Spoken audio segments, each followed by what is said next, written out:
Obrigada a todos por essa oportunidade de estarmos aqui reunidos para o estudo na noite de hoje. Como não tem gente pela primeira vez hoje, né? Ninguém levantou a mão. Então todos sabem que a gente está estudando esse ano o livro Palavras de Vida Eterna, que é a psicografia de Chico Xavier, pelo Espírito Emmanuel. E o capítulo da noite de hoje é o capítulo 110, No Campo do Afeto, onde Emmanuel comenta a Carta aos Gálatas, Epístola aos Gálatas, capítulo 6, versículo 7.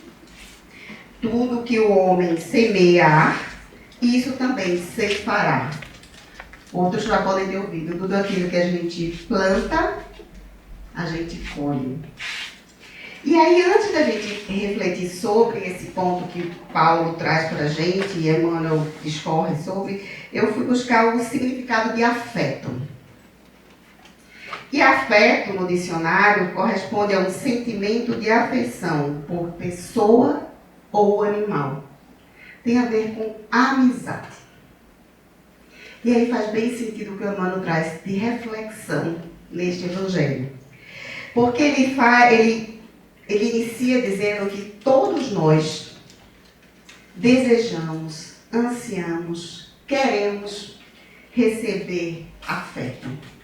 Queremos ser compreendidos, queremos ser perdoados, queremos ser apoiados, queremos ter sempre alguém ao nosso lado, nos amando, cuidando da gente. A gente deseja receber, né? E a reflexão que se traz é que, no fundo, ele fala que a gente deseja e anseia é pela amizade perfeita. É tudo que a gente deseja, né? Ter aquele amigo que está lá do lado da gente, apoiando, sempre presente. Às vezes passa a mão na cabeça da gente, às vezes não passa. Esses são os melhores, porque se só passa a mão na cabeça da gente, não é totalmente amigo, né? Porque a gente erra, né? E aí, quando você para pensar sobre isso, sobre tudo isso que a gente deseja, no livro de Joana de Ângeles, que chama Momentos de Saúde e de Consciência, no capítulo 1, ela fala uma coisa bem interessante. O capítulo 1 é a decisão de ser feliz. E Joana diz pra gente que a única pessoa com a qual você poderá contar do berço ao túmulo é quem? Nós mesmos. E após o túmulo a gente vai colher o resultado dos nossos atos. E isso casa perfeitamente com o que o Emmanuel diz pra gente. Se a gente quer receber isso tudo, o primeiro passo é nós fazermos isso tudo. Então, se eu quero um amigo perfeito, que antes de tudo eu seja este amigo perfeito, para que eu possa colher o resultado dessa amizade. Mas que eu seja por mim, não necessariamente pelo outro. Porque ao outro diz respeito o que ele decide se é bom ou ruim para ele. Mas a gente tem que ter como prerrogativa e buscar como prerrogativa fazer para o outro o bem. Então, ser para o outro esse exemplo e esse poder de amar, de cuidar, ser para o outro tudo aquilo que a gente deseja para a gente. Então, em cada passo que a gente der, em cada atitude que a gente tiver, que a gente sempre se coloque no lugar do outro e se pergunte, o que eu gostaria que fizesse para comigo? É sobre isso o Evangelho de Paulo. E aí Paulo, ele fala, nesse capítulo 6 da Carta aos Gálatas, ele chama a atenção que a gente não se iluda, né? Que tudo tem a ver, é a gente com Deus. E tudo aquilo que a gente fizer, a gente vai colher. Só que essa carta de Paulo, ele está falando aos Gálatas sobre a importância do trabalho no bem. Então, nesse mesmo trecho, ele reforça que, indiferente de qualquer coisa, a gente não desista de praticar o bem. Então, ele fala para os Gálatas, não desista da prática do bem. Porque a colheita do resultado dessa prática vem no tempo certo. Então, muitas vezes a gente age para com as pessoas que a gente ama. A gente busca dar amor, a gente busca dar carinho, a gente busca dar atenção. E a gente tem a sensação de que o outro não está reconhecendo. Então, Paulo, nessa carta aos Gálatas, ele diz para a gente que não deixa de fazer porque você espera receber. Porque o resultado das tuas ações vai vir no tempo certo. A prática do bem tem a ver conosco, não com o outro.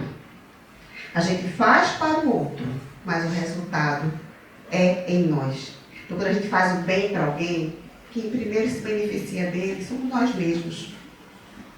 Por isso que que a mão esquerda não sabe o que a direita faz. Não é? Não tem um evangelho que fala isso? Por quê? Porque você tem que fazer porque você quer fazer. Não adianta você ser aquele filho bem bondoso, participativo, que cuide, que você fica lá esperando que seu pai, sua mãe vá lá e reconheça isso. Você tem que fazer porque você quer fazer. Não adianta você sempre ceder e aí dentro de si ter raiva porque você cedeu a determinadas situações e depois cobrar do outro que ele reconheça a sua atitude. Porque quem escolheu fazer foi você. Então você tem que assumir a responsabilidade sobre as suas escolhas. Nossos atos, nossas escolhas são nossas. O outro, no tempo dele, pode vir a reconhecer ou não. Mas se a gente está em paz com a gente, esse passo já foi dado em nós. E aí, Paulo, ele chama a atenção da vigilância e que se a gente deseja amor e paciência, que a gente comece dando amor e paciência. Eu trouxe para a gente refletir eu vou descrever para vocês, mas depois vocês podem procurar. Tem um filme egípcio que eu achei que se encaixa com o tema de hoje, que chama O Outro Par. Ele é um curta-metragem, ele está no YouTube. E ele foi premiado, inclusive. Eu até em uma palestra minha, há uns anos atrás, eu usei esse mesmo texto. Mas eu achei que ele se encaixava bem para o evangelho de hoje. E eu vou descrevê-lo, porque não tem como a gente ver o vídeo. E é interessante porque o vídeo ele não tem diálogo. Tá? Eles são cenas. E essa cena começa como? Tem um homem, com a cara bem séria, parado no elevador com a mão no bolso. As duas mãos no bolso. E daí ele avista uma vizinha vindo correndo, desesperada. E o elevador fechando a porta. E ele não tira a mão do bolso. Quando a vizinha chega, a porta do elevador fechou. Depois aparece ele caminhando na rua. E à medida que ele vai caminhando, tem uma criancinha que está com aquelas bexigas, né? E ela espirra, no que ela espirra, a bolinha sai da mão dela. Vocês já viram criança como fica quando perde uma bolinha daquela, né? A gente pode encher outra, mas elas queriam aquela, né?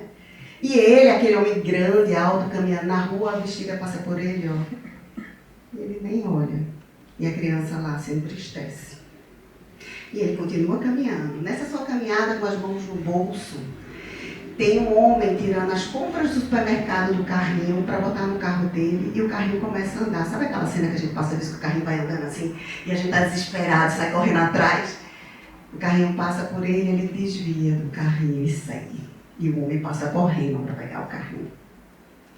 E daí ele vai andando mais à frente, tem uma senhora com uma barraca de voluntariado, vem passando panfletos, querendo mostrar para ele os trabalhos voluntários que ele podia fazer. Ele nem olha para a mulher e vai embora. Até que ele chega num cruzamento para atravessar o farol. E ele para, com as mãos no bolso, esperando que o farol abra. E aí, de repente, ele sente alguém segurando no seu braço. E é bem interessante a cena, porque ele é bem alto. E é uma senhorinha, gente, assim, cabelo branco, baixinha, com a bengala, segurando no braço dele. E ele olha assustado. O farol abre. E aí ela começa a andar bem devagarzinho. E ele tem que reduzir a passada dele, caminhando com ela. E eles têm um ônibus parado. E à medida que eles vão caminhando, mostra a cena de um carro vindo em alta velocidade na direção do farol. E ele com a mão no bolso, de um lado, as duas mãos no bolso e a mulher segurando no braço dele. De repente, quando ele vê o carro vir na sua direção e na direção daquela senhora, ele tira a mão do bolso, faz um sinal de parar e grita. E o carro para. E ele termina de atravessar a rua com aquela senhora, que ao final puxa ele assim pela camisa, porque ela era baixinha, e aí aperta a bochecha dele no sinal de agradecimento. E aí a próxima cena, ele chegando em casa, acabado, cansado do dia, deitado no sofá, com uma xícara, ele põe em cima da mesa e ele olha para a mão dele. E reflete. Chega o próximo dia, ele está novamente no elevador, lá vem a vizinha correndo, o que ele faz? Alguém sabe o que ele faz? Ele segura o elevador. E o que é que ele recebe? Um sorriso de agradecimento. Na rua ele vai caminhando, a bexiga vem de novo. E aí ele segura e devolve para a criança, que sorri aliviada e não chora. Ele vai seguindo mais à frente e ele encontra a barraca de voluntariado. E ele para ouvir as informações. A cena se segue com ele, alegre e leve, ajudando na coleta de lixos na praia, visitando o orfanato e brincando com crianças. Posteriormente, ele também fazendo companhia a idosos. Até que um dia aparece ele caminhando e ele vê novamente, só que agora um outro homem parado no farol, com as mãos no bolso. E o que ele faz? Ele se finge de cego e segura no braço daquele homem para receber ajuda e atravessar a rua. A transformação começa em nós. Esse homem, ele colheu muito mais. Esse vídeo, na verdade, é uma campanha de doe o seu tempo, de voluntariado, tá? No Egito. E o que ele traz para a gente como reflexão, quando a gente fala que no campo do afeto, o que a gente planta, a gente colhe, é que no momento que a gente age para o bem, quem primeiro se beneficia somos nós mesmos. E quantas vezes em nossa vida nós temos a oportunidade de fazer, sem esperar nada em troca, e a gente continua com as mãos no bolso, sem reagir, e sem apoiar, e sem cuidar.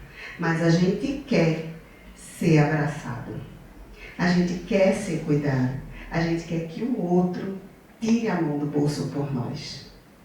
Para que a gente tenha isso, sejamos nós a tirar a mão do bolso primeiro. Para agir. Porque a irmã termina dizendo que a bondade forma bondade.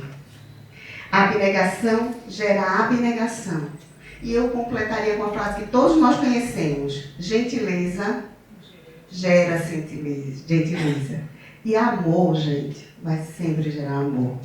Não importa se seja para quem a gente deu o amor naquele momento, mas com certeza esse amor vai chegar até nós de outra forma. Então, que sejamos no campo do afeto, acima de tudo, agentes do afeto. Que a gente dê, que no momento certo a gente vai colher todo o fruto que a gente plantou. Muita paz para todos.